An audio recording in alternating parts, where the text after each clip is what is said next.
मैं वीरेंद्र आनंद एक बार फिर लेकर आया हूं शिव शक्ति भक्ति गंगा की ओर से एक सुंदर सी कथा, जिसे पेश करने जा रहे हैं आदरणीय पंडित गोल्डी शर्मा जी।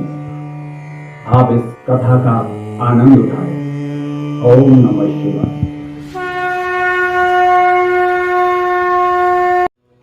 ओम नमः शिवाय।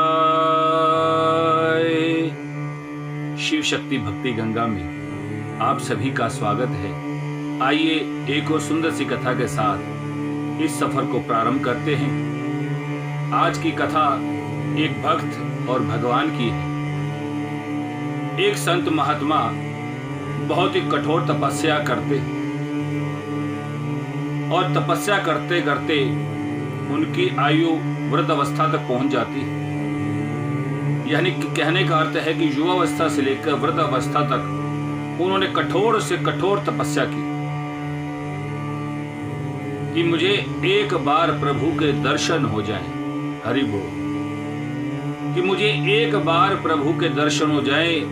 उस दर्शन मात्र के लिए उन्होंने कठोर से कठोर तपस्या की। वहीं पर एक और संत महात्मा जो कि युवा थे, उन्होंने भी वैसे ही कठोर तपस्या करने प्रारंभ की। जब देखा कि वो भी तपस्या कर रहा है, कि ये भी ईश्वर के दर्शन मात्र के लिए तपस्या कर रहा है, दोनों एक दूसरे से वार्तालाप करते थे। और एक दिन अचानक वहां पर देव ऋषि नारद जी वहां पर से गुजर रहे थे। उन दोनों ने देखा कि देव ऋषि नारद जी यहां से जा रहे हैं। उन्होंने दौड़कर उनको दंडवत प्रणाम किया कि देव ऋषि नारद जी, आप तो ईश्वर के बहुत करीब हैं, तो हमारा एक संदेश परमात्मा तक पहुंचाइए कि हम उनके दर्शन करना चाहते हैं। हम कई वर्षों से कठोर तपस्या कर रहे हैं, तो हमें दर्शन कब होंगे? प्रभु हमारे पास कब आएंगे हमें दर्शन देने के लिए? देव ऋषि नारद जी ने मुस्कुराते हुए कहा कि ठीक है, मैं तुम्हारा संदेश जो है प्रभु तक पहुंचा दूंगा। कई दिनों तक जब वहां पर देव ऋषि नारद जी नहीं आए, वो अपनी तपस्या में विलीन थे। एक बार देव ऋषि नारद जी पुनः उस राह पर गुजर रहे थे और उनसे नजरें चुराकर वहां से निकल जाने रहे थे। जैसे ही नजरें चुराकर वहां से निकलने लगे, उन दोनों ऋषियों ने उनको देखा और दौड़ते आवाज लगाई कि हे देव ऋषि नारद जी, आप हमसे नजरें चुराकर कहां जा रहे हैं? हमने तो मात्र एक प्रश्न का उत्तर आपसे पूछा था। आपने हमारा संदेश वहां तक पहुंचाया या नहीं? हमें यह बता दीजिए कि कब हमें परमात्मा ईश्वर दर्शन देंगे। देव ऋषि नारद जी जो बुजुर्ग थे, उनसे कहा कि मैंने उनसे कहा था, लेकिन उन्होंने जो जवाब दिया है वो मैं तुम्हें बता नहीं सकता, तुम दुखित हो जाओगे। नहीं, आप मुझे बताइए तो सही कि कारण क्या है, कि कब मुझे परमात्मा दर्शन देंगे, कि आप सुन नहीं पाओगे। मैं सब सुन लूँगा, आप मुझे बताइए तो सही। तो ठीक है, अपने सीने पर पत्थर रख के इस बात को सुनिए।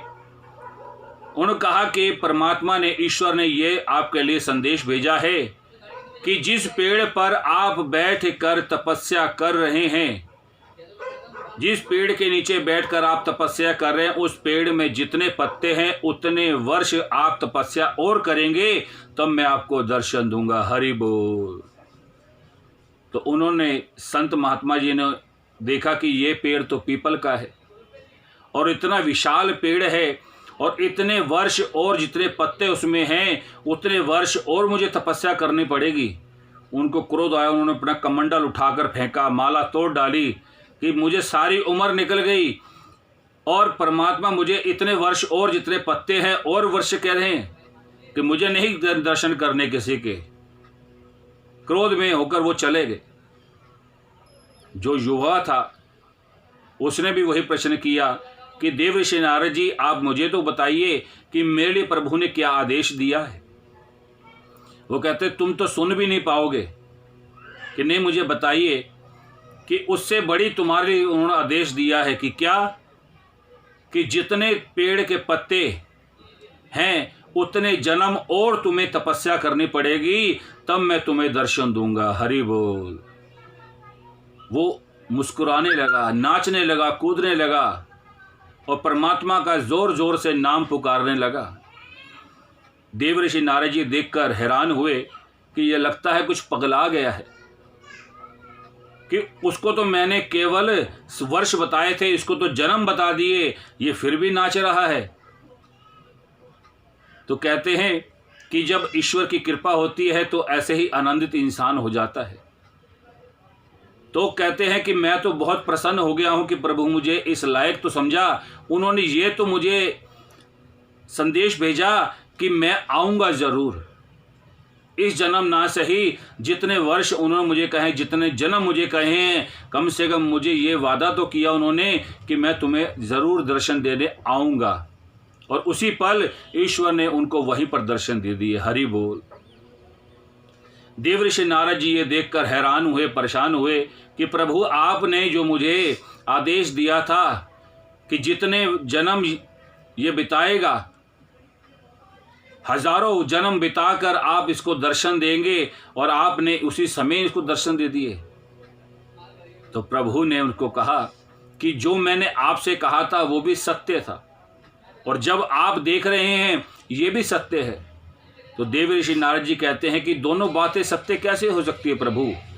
तब उन्होंने कहा कि जब तुमने उसको कहा कि जितने पेड़ों के पत्ते हैं उतने वर्ष तुम्हें तपस्या करनी पड़ेगी, तो उससे रहा नहीं गया, वो इस तपस्या को छोड़कर चला गया। और इसको तुमने कहा कि जितने पेड़ के पत्ते हैं उतने जन्म तुम तपस्या करते रहोगे, कठोर तपस्या, तो मैं तुम्हें जन्म में तुम्हें दर्शन दूंगा। तो ये प्रसन्न हो गया। इसके इस भाव को देखकर मैं बहुत प्रसन्न हुआ हूं कि ऐसे भक्त भी हैं जो मुझे हर जन्म में जन्म जन्मांतर मुझे पाने की इच्छा रखते हैं। इसके ऐसे भाव देखकर मैंने इसको यहीं पर दर्शन दिए। तो कहने का अर्थ ये है कि ईश्वर की प्राप्ति अगर करनी है, अगर आप सोचते हैं कि हम एक ही जन्म में ईश्वर की प्राप्ति कर लें, तो उसके लिए वैसा भाव होना चाहिए आपका।